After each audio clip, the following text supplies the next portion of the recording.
पहला क्वेश्चन है, अर्धवृत्त का कोण होता है। कोई भी अर्धवृत्त है, जैसे हम लोग एक वृत्त बनाए और वृत्त पर केंद्र से होकर के जो रेखा गुजरती है उसे व्यास कहते हैं। व्यास नीचे का हिस्सा जो है वो अर्धवृत्त कहलाता है और ऊपर का हिस्सा भी अर्धवृत्त कहलाता है। अब अर्धवृत्त पर हम कहीं भी कोण बना ले, मान लिया यहाँ कोण बना, ये 90 डिग्री का होगा, या फिर हम लोग यहाँ भी बना सकते हैं तो ये भी 90 डिग्री का होगा। अर्थात अर्धवृत्त पर बना कोण समकोण होता है। हमेशा याद रखना कि अर्धवृत्त पर बना कोण समकोण होता है। आकृति में x का मान है, ये देखिए आकृति दिया गया है, यहाँ पर x है, इस x का मान कितना होगा, जो कि एक कोण यहाँ दिया है 55 डिग्री। अभी हम लोग देख रहे थे कि अर्धवृत्त पर जो कोण हम लोग बना रहे थे, कहीं पर भी बना रहे थे, मान लीजिए यहाँ भी कोण बना रहे थे, कितना डिग्री का बनता है 90। ये देखिए ये भी एक अर्धवृत्त है इस साइड, और इस साइड में ये कितना डिग्री का बनेगा 90 डिग्री का। ये 90 डिग्री का बना, ये 55 है, तो x का मान निकल जाएगा क्योंकि ये टोटल एक त्रिभुज है। तो हम लोग निकाल सकते हैं x जोड़ 90 जोड़ 55 बराबर 180।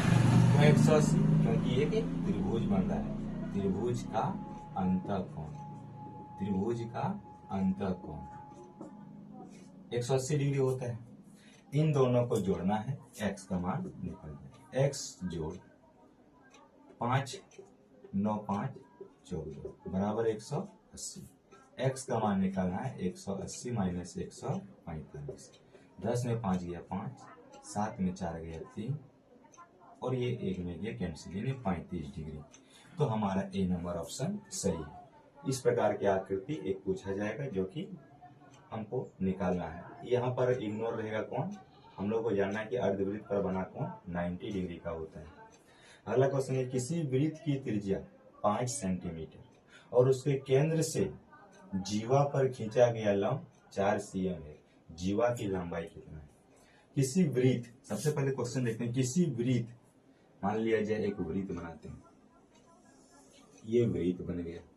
किसी वृत्त की त्रिज्या 5 cm है और उसके केंद्र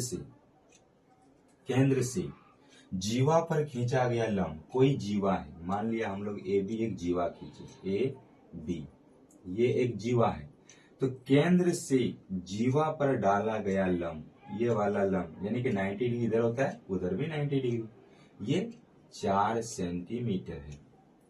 और त्रिज्या, अब हम लोग त्रिज्या खींच देते हैं, केंद्र से यहाँ पर सटा देते हैं, ये त्रिज्या हो जाएगा जो कि 5 सेंटीमीटर है, 5 सेंटीमीटर।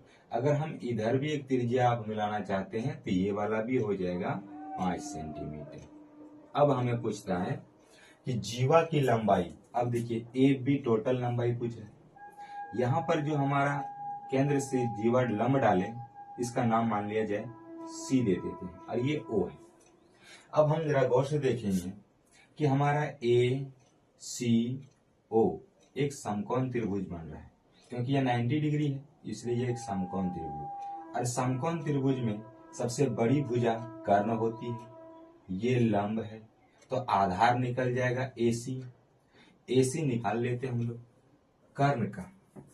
कर्ण का स्क्वायर बराबर लंब का स्क्वायर प्लस आधार का स्क्वायर, लंब का स्क्वायर प्लस आधार का स्क्वायर, स्क्वायर काटा तो रूट चढ़ा।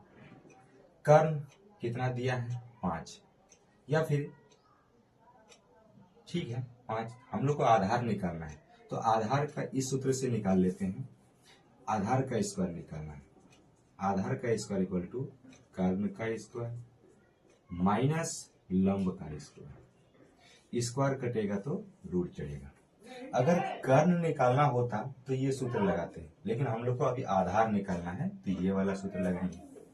आधार निकालना, आधार हमारा AC है, AC लिख दिए, कर्ण यानी कि AO, तो AO का स्क्वायर रूट के अंदर डालेंगे, माइनस लंब OC या CO का स्क्वायर, CO का स्क्वायर डालते हैं। अब देखिए AO का स्क्वायर, AO कितना है 5, 5 का स्क्वायर माइनस CO का स्क्वायर, CO 4, 4 का स्क्वायर डालें रूट में। अब देखिए 5 का स्क्वायर होता है 25 माइनस 4 का स्क्वायर होता है 16। 25 में 16 गया, बचता है 9। ये कितना का होता है? 3 का। अर्थात हम लोग ए से सी निकाल लिए 3 सेंटीमीटर। अब हमें 3 सेंटीमीटर मार देना है? नहीं, ऐसा गलती नहीं करना है। हम लोग को पूछा था जीवा की लंबाई। हमारा जीवा टोटल है ए से लेकर के बी तक, लेकिन हम ए से सी निकाले 3। हम लोग जानते हैं कि ये वाला इधर समकोण, इधर ये भी तो 4 है और वो भी तो 5 है। इसका मतलब ये 3 तो ये भी कितना? 3। याद रखना कि जीवा पर डाला गया लंब जीवा को बराबर भागों में बांटने का कार्य करता है। ये 3 और 3 6, यानी कि जीवा की लंबाई हो जाएगा 6 सेंटीमीटर। यानी ऑप्शन नंबर हमारा डी होगा। आगे देखते हैं, एक त्रिभुज एबीसी की रचना संभव नहीं है। यानी त्रिभुज हम नहीं बना सकते हैं, त्रिभुज की रचना नहीं कर सकते हैं। कब? हमेशा याद रखना, त्रिभुज हम तब बना सकते हैं जब बड़ी कोई भी त्रिभुज की दो भुजा का अंतर तीसरी भुजा से छोटा हो। किसी भी त्रिभुज का दो भुजा का अंतर तीसरी भुजा से छोटा हो। किसी भी त्रिभुज का दो भुजा का अंतर तीसरी भुजा से छोटा हो तो त्रिभुज बनेगा। और यदि किसी भी त्रिभुज की दो भुजा का योगफल तीसरी भुजा से बड़ा हो, इसमें देखिए अंतर छोटा होना चाहिए और योगफल बड़ा होना चाहिए। दो भुजा का योग तीसरा भुजा से बड़ा हो तो त्रिभुज बनेगा, लेकिन जब दो भुजा का योगफल तीसरा भुजा से छोटा या बराबर हो तो त्रिभुज नहीं बनेगा। हम लोग को ये पूछा कि संभव नहीं है त्रिभुज का बनना, तो किस हिसाब से? जब दो भुजा को जोड़ेंगे और तीसरा भुजा से छोटा हो जाता है या बराबर हो जाता है तो त्रिभुज नहीं बनता है। लेकिन दो भुजा का अंतर तीसरा से छोटा तो बनेगा, दो भुजा का योगफल तीसरा से बड़ा तो त्रिभुज बनेगा। अगला क्वेश्चन है 2√3 सेंटीमीटर भुजा वाले समबाहु त्रिभुज का क्षेत्रफल है। समबाहु त्रिभुज किसे कहते हैं? जैसे हम लोग एक त्रिभुज की रचना करते हैं जिसके तीनों भुजा समान लंबाई की है। ये देखिए तीनों भुजा समान लंबाई की है तो ये समबाहु त्रिभुज हो गया। और इसका एक भुजा यानी कि प्रत्येक भुजा समान है तो एक भुजा की लंबाई 2√3 सेंटीमीटर, ये 2√3 सेंटीमीटर है, तो ये भी 2√3 सेंटीमीटर और ये भी 2√3 सेंटीमीटर है, सब समान की है। इसका क्षेत्रफल याद करना है। समबाहु त्रिभुज का क्षेत्रफल का सूत्र लगाना है। समबाहु त्रिभुज का क्षेत्रफल होता है √3/4 इंटू भुजा का स्क्वायर। ये सूत्र है, सूत्र में लगा देते हैं √3/4 भुजा का मान दिया 2√3। अब देखिए सिर्फ 2√3 दे करके यहाँ स्क्वायर नहीं लगाएंगे, ये गलत हो जाएगा। हम लोग को टोटल का यानी ये टोटल का स्क्वायर है यहाँ पर, ताकि गलती ना हो, इसलिए ध्यान रखना इन सब चीजों को। गुना, अब 2 का स्क्वायर कितना होता है? 4। 2 का स्क्वायर 4 और √3 का स्क्वायर करेंगे तो √9 और √9 में कितना बाहर निकल के आएगा? 3। ये 4 से 4 कैंसिल हो गया, कितना बचा? √3। हमको देखिए मान पॉइंट में लाए, अर्थात कि √3 का मान भी याद रखना है 1.732।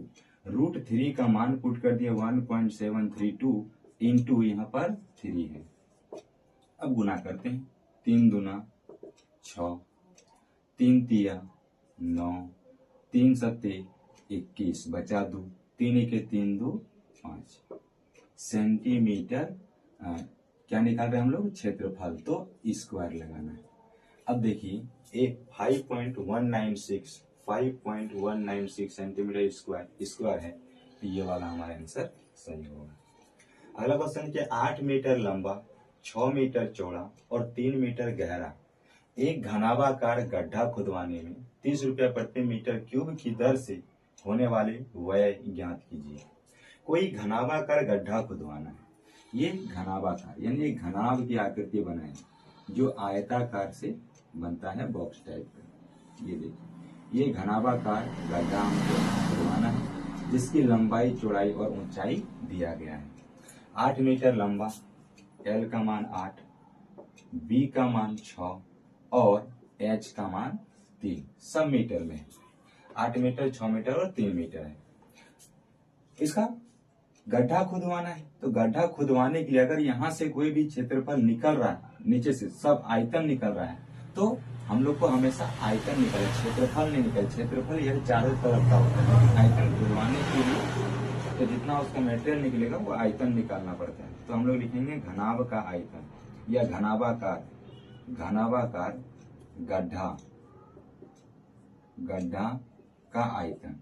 आयतन को वॉल्यूम भी लिखते हैं। घनाभाकार गड्ढे का आयतन LBH, लंबाई गुना चौड़ाई गुना ऊंचाई। लंबाई देखिए 8 दिया है, इन सब के बीच में गुना का चिन्ह है। चौड़ाई 6, ऊंचाई 3, सबको गुना कर देते हैं। 8 6 48 गुना 3, 3 8 24, 2 बचा, 3 चौक 12, 2 14। सब किसमें था? मीटर में था। तो ये मीटर और आयतन निकाले हैं तो यहाँ पर क्यूब लगाना, 144 मीटर क्यूब। लेकिन हम लोगों को ये आंसर नहीं, अभी हम लोग को याद करना है कि इसको खुदवाने के लिए इतना मीटर क्यूब है, तो 1 मीटर है ना, 1 मीटर क्यूब का खर्चा होता है 30 रुपया। तो इतना मीटर क्यूब का कितना खर्चा होगा? क्योंकि 1 मीटर क्यूब का खर्च या व्यय, इसी को बोलते हैं व्यय, कितना रुपया हो रहा है? 30 रुपया। इसलिए कितना मीटर क्यूब खुदवाना है? 144 मीटर क्यूब का खर्च, 144 गुना 30, 1 जीरो लगा दीजिए। अब 3 से गुना कीजिए, 3 चौके 12, 1 बचा, 3 चौके 12, 1 13, 1 बचा, 3 के 3 और 1 4, 4320 रुपया, जो कि हमारा ऑप्शन नंबर बी।